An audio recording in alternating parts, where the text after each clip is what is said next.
I was working the night shift as a pressman at a small morning newspaper near my home. My team and I had just finished printing the afternoon paper, and around 2 a.m., there was a gap in the production schedule. Since there was nothing to print before the morning shift started, the print shop manager assigned a few people to repair work, and I was assigned to drive a load of flyers from the supermarket to a newspaper distribution center about 20 miles away. This center was right around the corner from my house. Actually, it was far enough away that you could reach it if you yelled really loud, but you get the idea.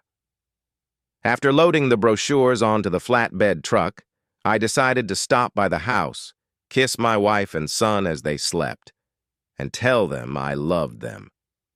I remember worrying that the truck's diesel engine would be loud enough to disturb the neighbors in the early morning, and that I would have to move around the house carefully because I was wearing the blue uniform of a press officer and might get a little dirty. Bottom line, I loved my family, hated working at night, and especially hated being away from my family. So, I pulled up to the house and immediately noticed a big black pickup truck parked in the driveway.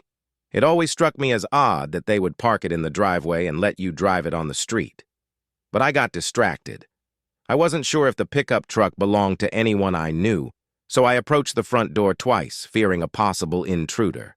As I approached the front door, I could clearly hear voices coming from the master bedroom window next to the door. They were the sounds of my wife's sex act.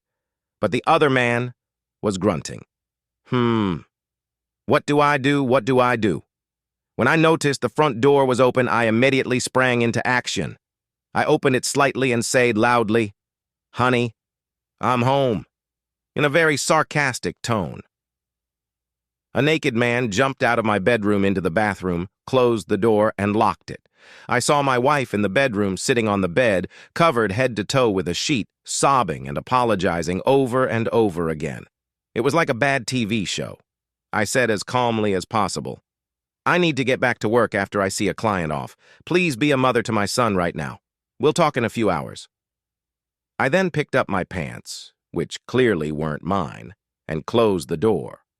My wife was mildly hysterical. I knocked on the bathroom door and said as gently as I could, "Open it a little and I'll let you in, then get out of my house." After about a minute, he opened the door. As soon as I saw the guy's face, he had this look on his face. What's the big deal? I didn't do anything.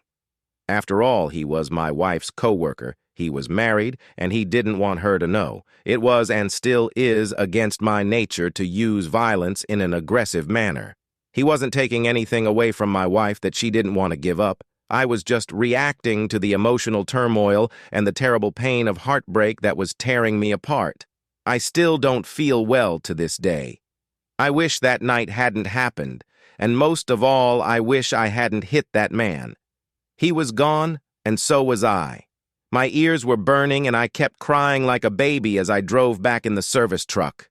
It was my first heartache, but it wouldn't be my last. The woman I had sworn my love and loyalty to was hurting me in a way I had never felt before that night. She wasn't real to me until I felt my own heartbreak. Wow. I knew she was real. My chest ached and my stomach cramped. When I worked the night shift, I usually made love to my wife when I got home in the morning. We found out that same day, not later.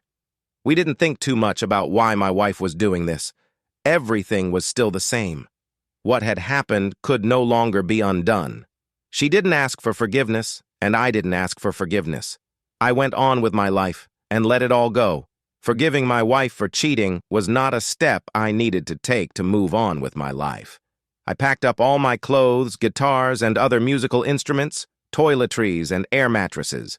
I told my wife that our marriage was over and left the house. In the morning, I found and rented an apartment from a very nice retired teacher who was sympathetic to my situation and allowed me to move out immediately. How my son was involved and how he was hurt is not important here, but it goes without saying that of all those involved, he was hurt the most. That is something I regret as well. I have since been married and divorced, and my many relationships have deteriorated over time. But the pain I felt that night still lingers to this day. They say that time heals all wounds, but they say a lot of things.